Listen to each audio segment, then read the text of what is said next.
नमस्कार, बाबलीस किचन्स में आप सभी का स्वागत है। आज मैं मेथी के पराठे बनाऊंगी कुछ अलग तरीके से। देखिए मेथी के साग कितने एकदम नरम है और बहुत ही ताज़े फ्रेश है। तो इन सभी को डंठल के साथ में ही मैं तोड़ ले रही हूँ, क्योंकि ये डंठी भी इतना सॉफ्ट है कि उसे भी बनाया जा सकता है। तो यहाँ पर सभी को मैं साफ़ कर ले रही हूँ। साग को साफ़ करके फिर उसे धो लूँगी। मेथी के पराठे तो हम लोग सभी कोई अपने अपने ढंग से बनाते हैं। तो आज मैं बनाऊँगी भरवा मेथी के पराठे और मेथी के साग को स्टफिंग के रूप में व्यवहार करूँगी। और जाड़े में तो घर घर में ही ये सब बनाते हैं लोग। और यहाँ देखिए मेथी के साग हमने यहाँ पूरे साफ़ कर लिए हैं और धोकर उसे रख दी हूँ। और आटे में को भी मैं सान ले रही हूँ।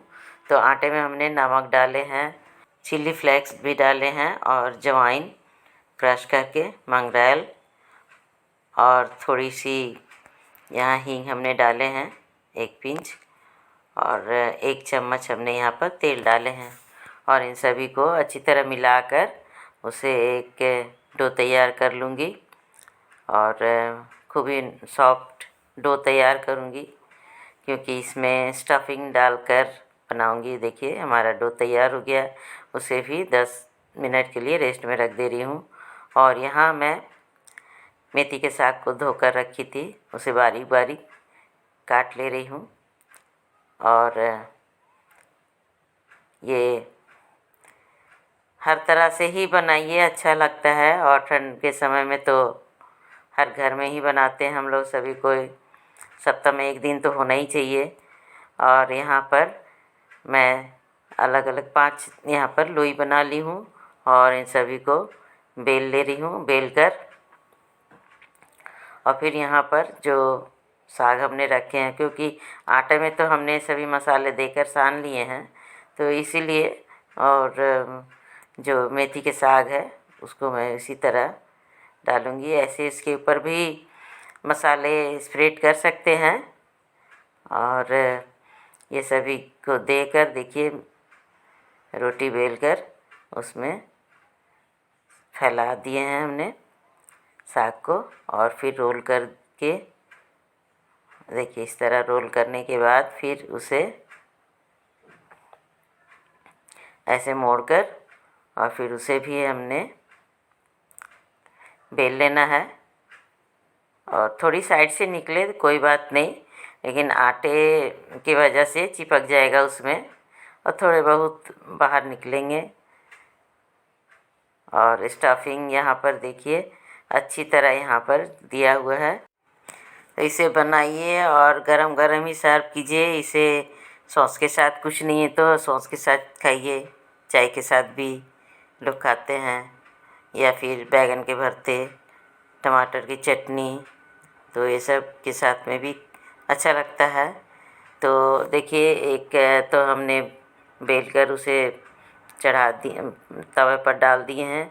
और अब दूसरी रोटी बेल कर उसके ऊपर में हमने ये साग को स्प्रेड कर दिए हैं। और देखिए ये थोड़ी दूसरे तरीक़े से इसे मैं फोल्ड करूँगी।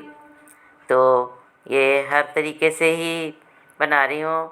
और आप सभी को जैसा भी जो सुविधा लगे उस तरीके से बना सकते हैं। और कमेंट्स करके बताइएगा कि आप लोग कैसे बनाते हैं, और ताकि मुझे भी और भी हिंट्स मिले बनाने का। तो देखिए इस तरह करके मैं 4 भाग करके और सभी को एक एक भाग के एक एक के ऊपर रखती गई हूँ। और इस तरह करके एक ट्रायंगल आकार का ये पराठा मैं बेल ले रही हूँ। तो यहाँ पर एक और तरह का हमने यहाँ पर बेल लिए हैं। और देखिए ये अलग अलग एकदम परत इसमें दिखेगी और बहुत ही अच्छे लगेंगे खाने में, क्योंकि स्टफ्ड भरी है। और ये हमारा एक तरफ से सेक गया है, अब उसे पलट के दूसरी तरफ भी सेक कर और इसे तेल इसमें स्प्रेड कर दे रही हूँ। और इस तरह करके दोनों तरफ पलट पलट करके हम यहाँ सेक ले रहे हैं और हमारा ये पराठा तैयार हो गया है। तो यहाँ मैं ये एक तरह के स्टफिंग पराठे बना दिए हैं और दूसरे जो हमने बेल कर दिखाए थे, अब ये रहा एक तरह का, और दूसरे तरह का भी मैं बेल कर दिखा दी हूँ, वो भी तल ले रही हूँ। और अब तीसरे तरीक़ा से स्टफिंग देखिए इस तरह से भर ले रही हूँ। और आप लोग बनाएंगे अगर इस तरह स्टफिंग देकर, तो आपको जो सुविधा लगे आप लोग उसी सुविधा से बना सकते हैं। और देखिए बहुत ही इजीली ये बन जा रहा है। और अगर आप लोग चाहें कि बहुत समय होता है कि आटा सना हुआ है, साग भी घर में रखा हुआ है, तो फटाफट इस तरह स्टफिंग वाले बना लीजिए और बन जाएंगी बहुत ही इजीली। बहुत ही अच्छे भी लगेंगे, टेस्टी खाने में भी। स्टफ्ड पराठा, मेथी साग की स्टफ्ड पराठा। तो ये सब तो हमने यहाँ पर अलग अलग तरीके से 3 तरीके से बनाए हैं। और ये है रहा तो ये ट्रायंगल, इसे भी मैं सेक ले रही हूँ तेल देकर। तो फ्रेंड, हमारा ये रेसिपी कैसा लगा आप लोगों को कमेंट्स करके बताइएगा, लाइक शेयर कीजिएगा। और जो लोग नए देख रहे हैं एक बार सब्सक्राइब कर दीजिएगा प्लीज़, और बेल आइकन को भी दबा दीजिएगा ताकि नोटिफिकेशन आपको मिलता रहे। तो यहाँ पर हमने तीनों तरीक़ा के पराठे बनाकर दिखाए हैं। आप लोग को कौन सी सुविधा अच्छी लगी आप लोग कमेंट्स करके बताइएगा।